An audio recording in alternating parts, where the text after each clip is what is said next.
Hello, I'm going to look at two. I'm going to look at Tiffany's and Margarita's, and I would love it if you two commented to each other as well. Okay, I am on a laptop. Everything's a pain in the neck, but I will do what I can to view them both together. Okay, so I'm glad, Tiffany, that you got the content in here. One thing I said in the last assignment, which I didn't really get to people until today. I don't know why I missed those. The other pages of that assignment. I think Thanksgiving and my days off and so forth just really blew it there. But anyway, so one thing that's important with graphics of any kind is that it looks like one person did it. So that is the case with Margaritas. You can see the tight color palette and the simple visual style, as well as the consistent typography. Looks like there was one hand on it. One thing I really like about Margaritas is that there are clear differentiations between each section. So I know what she wants me to look at, and it's bringing me all the way through. Now, Tiffany, I like your blacks and purples, but this page in particular, the illustrations look like a mix of this person's illustration and then this and clip art. So partly that's because I think of these logos, but the pen looks like clip art. The fingerprint here has a gradation and it goes from sort of purple to the dark gray, which are about the same hue. And then you've got these very basic, whatever this is. This is a phone and then a copy paste of this pen. And then this battery too looks like a different person did it. So you want to remain consistent. Keep it simple. Think about what you can do to make everything look the same. So you've got that here.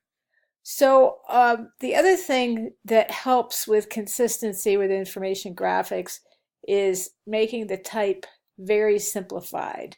So you've got three different fonts going on here. You've got this Next Gen, you've got the Samsung logo, and then you've got the serif all the way through. Consider a very clean, simple sans serif. Those have a tendency to work better with contemporary sort of sci-fi looking fonts. And you might really like purple. I do too. But when you use it, it's hard to read anything on it and it doesn't give you a lot of contrast. And this is a good example. This page, it's so dark and you had to use that bright teal to get it to pop off the page. And even then, the type is so small, it's kind of hard to read. But consider taking this, reversing out the type, making the type like a dark gray. You could even try a teal background, that'd be a lot lighter, or just go white. Like with this one, the background is white, it's clean, clear, easy to view.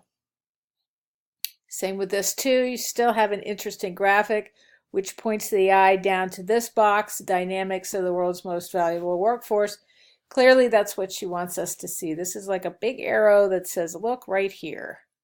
Okay, so Margarita's suggestions for you. I wouldn't change a thing. This apple is adorable. The way you did the bar chart like this is great. I'd be curious how you did it. Did you eyeball it? I know there's ways to do stuff like this in Illustrator that are kind of accurate. History of Apple. One thing, you never want hyphens. The only people in design that get away with hyphens are book designers.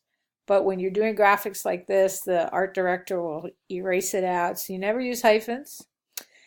And then you want to be consistent with the type. Like these are two headlines right next to each other, but one of them's heavy and one of them's not. So it doesn't look clean and clear.